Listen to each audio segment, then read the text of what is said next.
Hello, welcome to episode 16 of Shit I Make My Family Watch, a podcast where I make family and friends watch crappy horror and sci-fi movies so you don't have to. I'm your host, Desiree, and joining me is my special guest, Matthew J. Gleason. Hello. Hey. Together, we're going to break down the storyline of this piece of crap, and then we're going to rate it on the shit scale. 1 is only a little bit shitty. 5 is the worst pile of crap you've ever seen. It's kind of the opposite scale. And today's pile of crap is the 1988 release of Vampire on Bikini Beach. So if you haven't seen that, don't bother stopping it. Nobody's going to watch it. And I'm going to let you jump right into that one. Okay, so this has been quite a challenge. I have seen the movie 1.5 times. One time because I needed to see this to discuss this for this program. Then I watched the first half again because I needed to present this part of the podcast, and I was not willing to watch it a full second time, more than necessary. First off, before I even get into describing the movie, I do want to point out a very interesting discrepancy, which is that the poster for the movie and the movie's credits have different titles. So it's either Vampire on Bikini Beach or Vampires on Bikini Beach. If that leads to any confusion as you're Googling this, that is why. Now, I do have about 2 pages in my notes app on trying to describe what happens in this movie. And that's not because a lot happens here. In fact, having just rewatched the first half of the movie, it's notable that almost nothing happens. I'm going to just read directly from my notes for a second. We open with a radio program talking about a series of murders that some believe may be due to vampires, and I found that really interesting on a tonal level, or with them establishing the reality, because it seems like vampirism is the assumed explanation, and the radio host is almost pushing it to the side as if he's being the one who's questioning authority with this. It's vampirism seems to be a very almost accepted part of this reality, but that never gets delved into. Mm-hmm. Let's see. We then immediately see a vampire carrying a coffin, a vampire or a familiar. So we've established that, yes, it is vampires. It's brought to a house, which we actually never see again. That's another thing I've noticed with this movie, is that there's a lot of inconsistency as far as continuity goes. Mm-hmm. And then we see a woman walking down a dark alley, and she gets taken by a vampire, but she actually doesn't scream or react in any way. That's another thing I noticed throughout the movie, that there's almost never any reaction when violence takes place. It's a great movie. Now... To summarize the main plot of the first half of the movie, we do see some. We see a couple teenagers, 2 teenage girls at a hospital. One is on one side of the glass, the other is in the hospital bed, kind of fidgeting, freaking out, and they start to say, how did we get here? And we see that these teenagers were at the beach, and that's most of the movie, is teenagers at the beach or at a club. Right. We essentially see these hot young people goofing off, and eventually they stumble upon vampires running through an alley behind a club, and for no apparent reason they're very upset by this. Like, they even make the point that it's almost like they've been attacked, but really all we see on screen is figures rushing past, and there's no reason that the characters would be reacting to this at all. And a book is left behind. A couple takes this. I only remember, I think the girl's name is Kim. It's hard to remember any of these characters' names. I caught Bob. I caught the main man's name was Bob.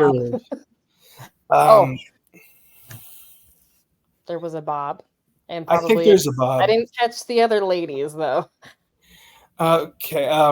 This couple, they find a book in the alley left by vampires, and they take it because they think it looks cool.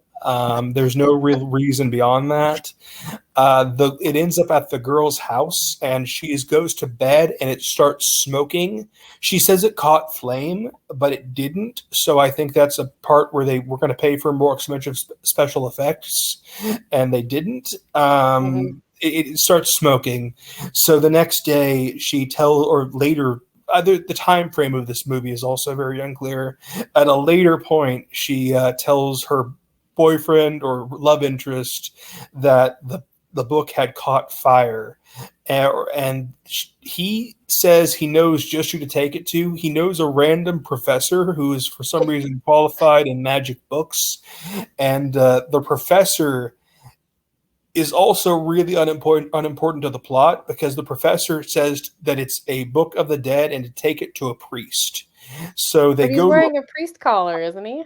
no. There's a professor before you go to the Oh, priest. oh, oh. Yeah, there's a You're right. professor that's unnecessary because they could have just said, "Let's go to a priest." I know, but instead Hmm. they go to a separate guy who then directs them to the priest. And getting to the end of the first half, because I stopped at exactly 40 minutes in, and we're an 80-minute movie. The priest gets killed by vampires in the night, and then they come and they find his body. They find where he's been deciphering a code from the book, and they decide to go to Weird Harold, who is one of their friends, who is weird because he likes Star Wars and owns a computer. And they say Weird Harold will be able to figure this out because he owns a computer, and they take the code to be deciphered there, and that is where I stopped bothering with this. So if you want to pick up from there. That was a very detailed, thorough interpretation of the first half of that movie, which I am not about to give for the second half. So uh, I did notice that they spent an unnecessary amount of time on these weird, like, club scenes where it was just the band Yeah. playing. It was almost like the band was a big part of the production of this movie, and they were like, just leave the whole song in there. Don't bother cut shots or anything. But then multiple people, like Harold, I think was the drummer, and then whoever Bob was the keyboard player, and then the only person you never really met was the singer. But that also had nothing to do with the story. So Kim is the main character. I want to say it's Kim and Bob, but now I can't remember. They they get the code, they get the notes from the guy, and then they start reading. I don't even know if no, it's almost like they had like a little seance going, but like a half-assed one, and it summons some sort of vampire wizard who Yeah, I think like Vampire Pope was. I couldn't tell if he was there to help them or not. But then they kept having these cut scenes to the vampires who looked like three different people. Because you had the guy in the beginning who was like, he's looking for the love of his life who can also kill Oh him. shoot! I actually mentioned that in my notes that doesn't pay off in any way. Yeah. And he had like long hair, and you're like, oh, that's like, he looks like the typical, romantic gothic style vampire. And then the next vampire you see has like this sort of clay spread out It looks face, and very he's like, Spirit of Halloween. yeah, yeah, and he's just attacking people. He doesn't care about the romance aspect at all. And I don't think we see the long-haired vampire again because when they somehow they get kidnapped by those vampires after they've summoned the wizard, but then they break free pretty easily, and the wizard's like, "No, it's you." And then they have like a 2-minute battle. And I know that he bites there's vampire biting vampire, Yeah, and that's where I can't think of what happens after that because it was yeah. I very remember confusing. there are a bunch of henchmen, and the only reason I bring that up is because in the club at the beginning, there's like an aggressive biker guy who walks by and says, Oh. "I'll see you again later," and then he just Mm. happens to be one of the henchmen, and there had been no involvement of with them and the vampires at that point. So like it's like a clairvoyant moment at the beginning. And I don't. I know that at the beginning when they had the narrator who's only there for certain scenes of the movie, not really even narrating the whole thing, but she's talking about her friend who's in the bed. I don't think it ever resolved what happened to her or why the story is being narrated the way it was.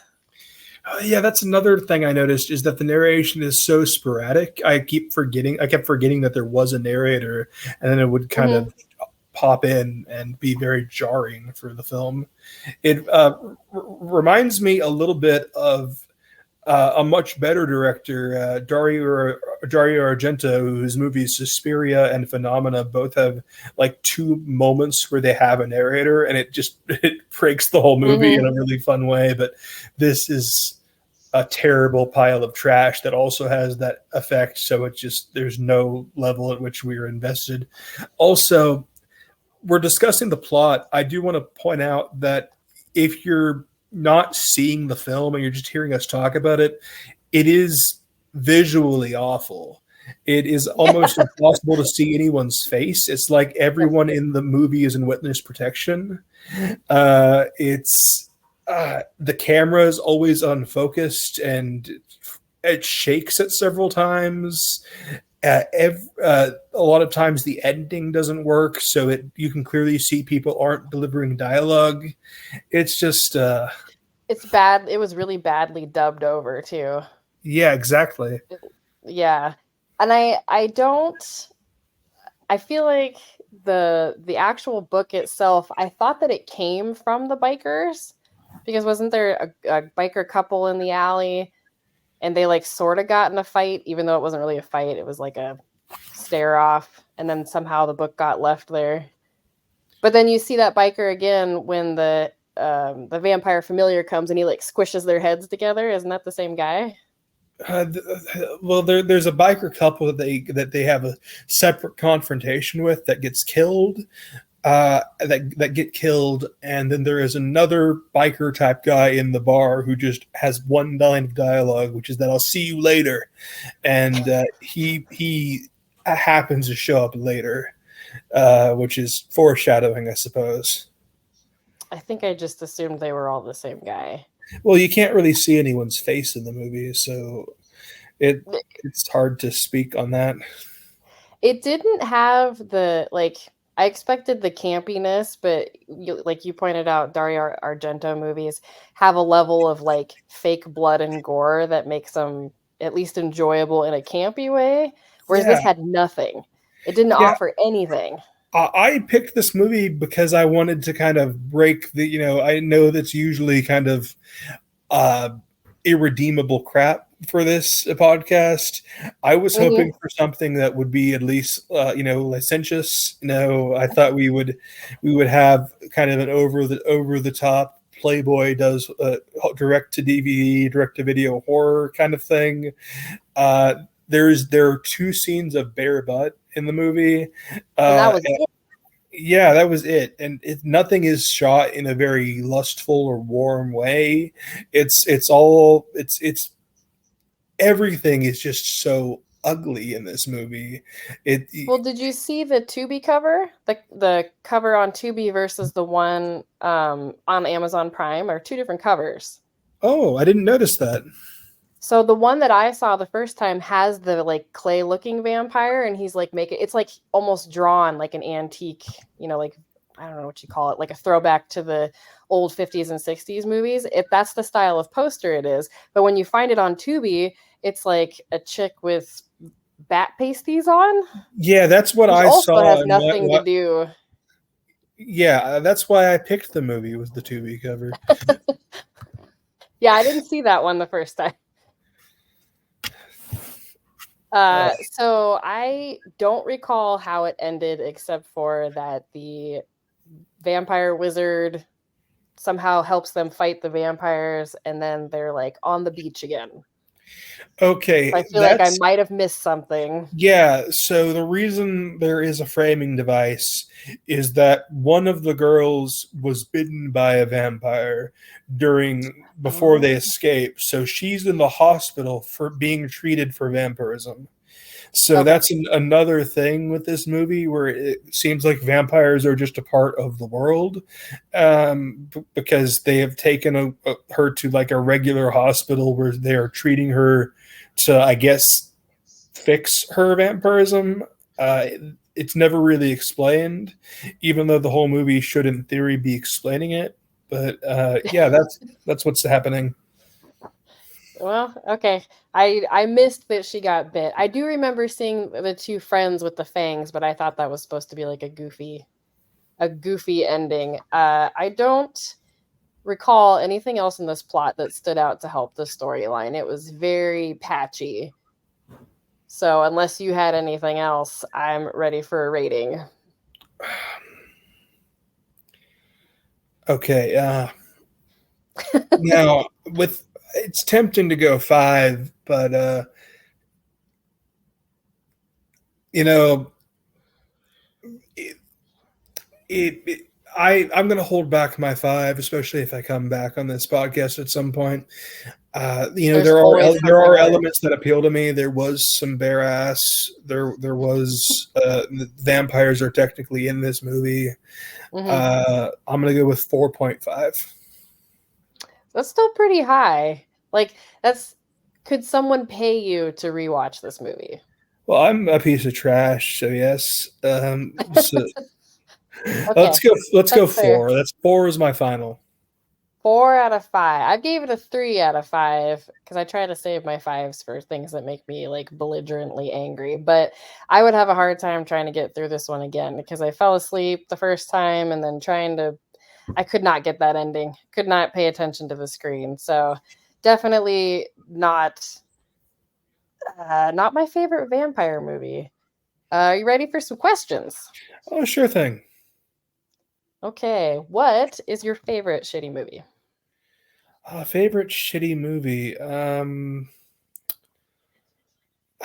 First one that comes to mind is Velocipaster. Oh, have you Um, seen that? but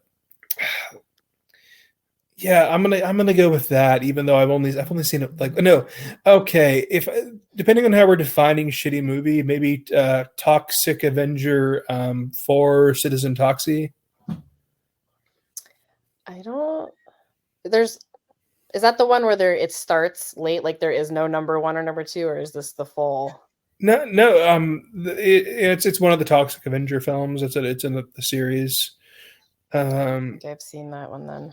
oh, it's great. It's a trauma film series about a nerd who gets toxic waste dumped on him, or gets thrown into toxic waste and becomes this grotesque, violent monster superhero. I think I've seen the one where that like happens at the high school. Is Oh that yeah, the same one? I think so. Yeah.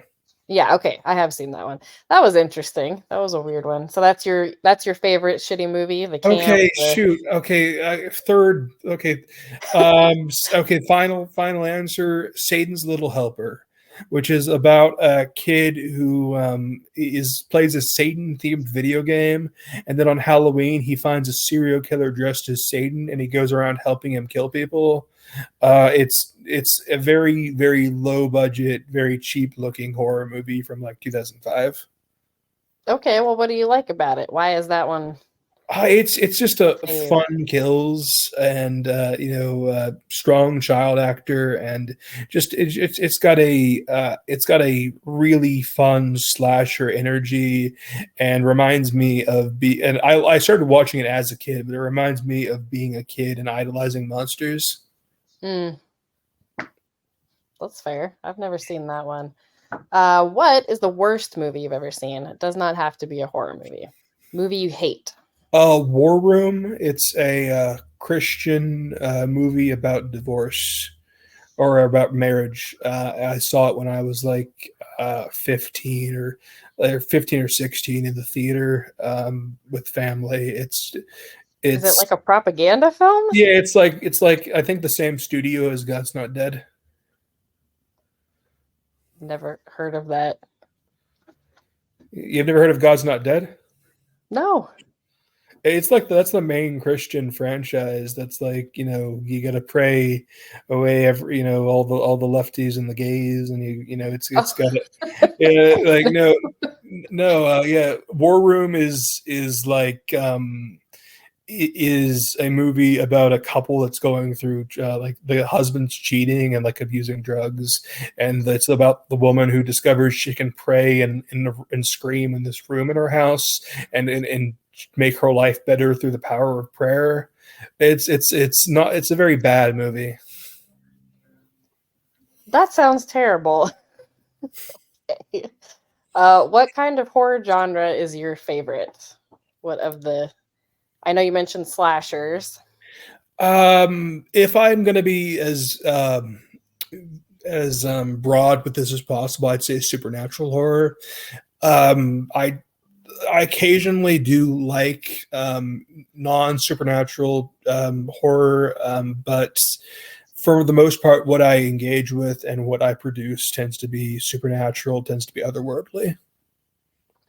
Do you like to? How do you like to get the horror? Do you like to watch movies? Is it books, audiobooks, comics, that kind of stuff? What's your Really, main all of method? all of the above. As a kid, I I'm a weird spot between a very bookish kid and someone who was not at all. It took me until like third grade to get into reading. It was slow to pick up reading, and then I am honestly a pretty unfocused person. I'm always reading like 10 or 15 books at a time, and I keep dropping some and picking up new Mm, ones. So I'm always I listen to a lot of audiobooks. So I do a lot of traditional reading, listen to a lot of audiobooks. I also binge a lot of slashers, a lot of classic horror, which is the fastest way to engage with horror. But yeah, I love horror. I love media. I love storytelling in general. So I don't really limit myself in any way. I mean, up in the table beside me, I've got a comic and a novel right there. a little bit of everything. Yeah. What would you like to see more of in horror? What do you think is an untapped market or something that needs more people writing in the niche? That is a good question. I would like to see, and this is not something that is at all limited in what's historically been available. I just think it's not the dominant form of horror we see. I would like to see more mind-bending sci-fi horror. Stuff like Event Horizon would be a good example. Oh, I love that movie and it's so bad. It's good though. It's a good bad. Um, what are you reading and or watching that is not shitty? Right now, I'm on the second book in the Anno Dracula series. I'm reading a bunch of stuff right now, but Anno Dracula, I'm reading a couple Bizarro fiction collections. I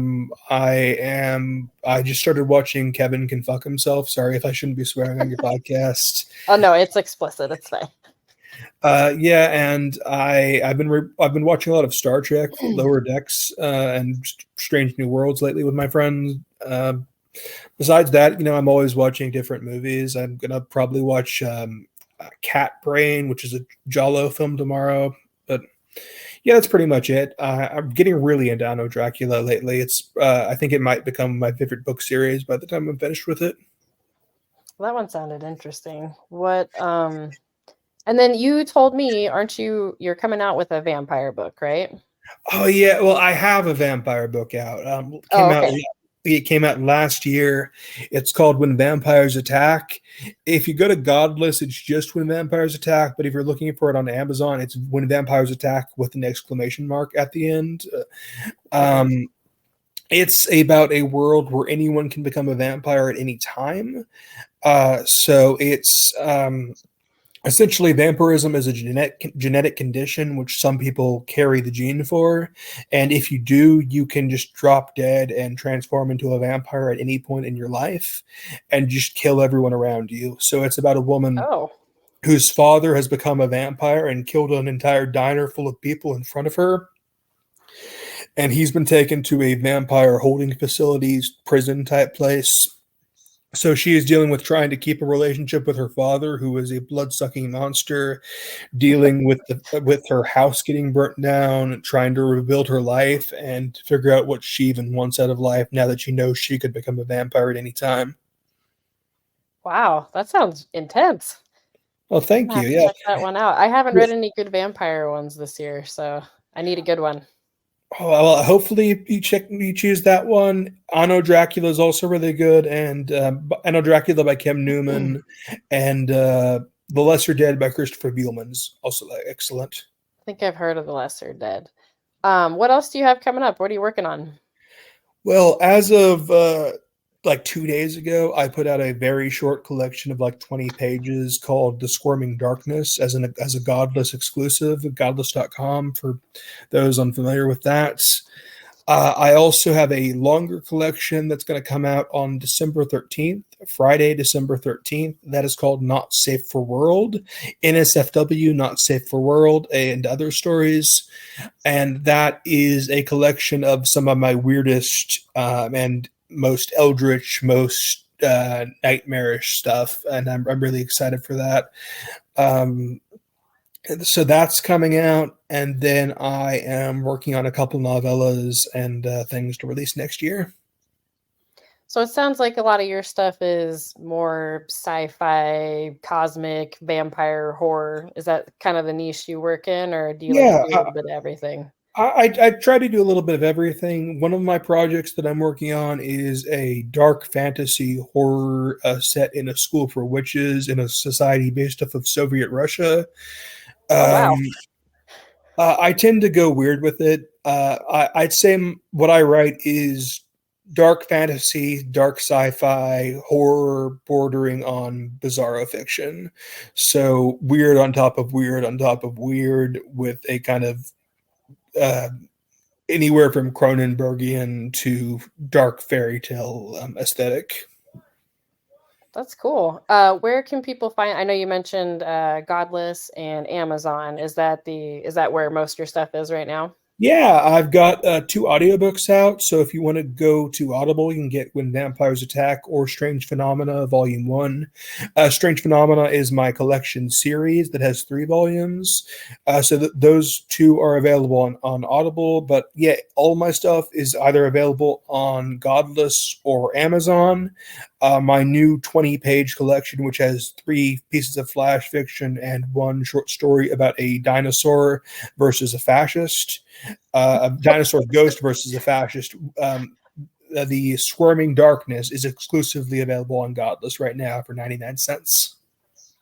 I'm gonna have to read that one. Anything with a dinosaur, and I'm in on that. Are you on social media for people to find? Do you have a TikTok? Do you have an Instagram? Yeah, you can find me pretty easily on social media. Matthew J. Gleason. You can find my main Facebook page, my main Facebook profile. My page is Matthew J. Gleason Writer. I also have a Twitter or an X. It's Twitter. Uh, I have I a should know Twitter remember. account called Matthew J. Gleason Writer. I'll be warned, I retweet basically anything that looks cool, anything schlocky. So there might be some non safe for work stuff on there, which is just to be upfront with that. I do have a TikTok as well, also Matthew J. Gleason. Just search for me pretty much anywhere. I'm also on Threads and Instagram. Do you have a link tree, or is it all I need to separate? set one up. I will Okay. do that because you asked. Oh, you know, I'll link most of those in the show notes, and then I'll just tag whatever social media you want on there for it. But Okay, groovy. Okay, awesome. Yeah.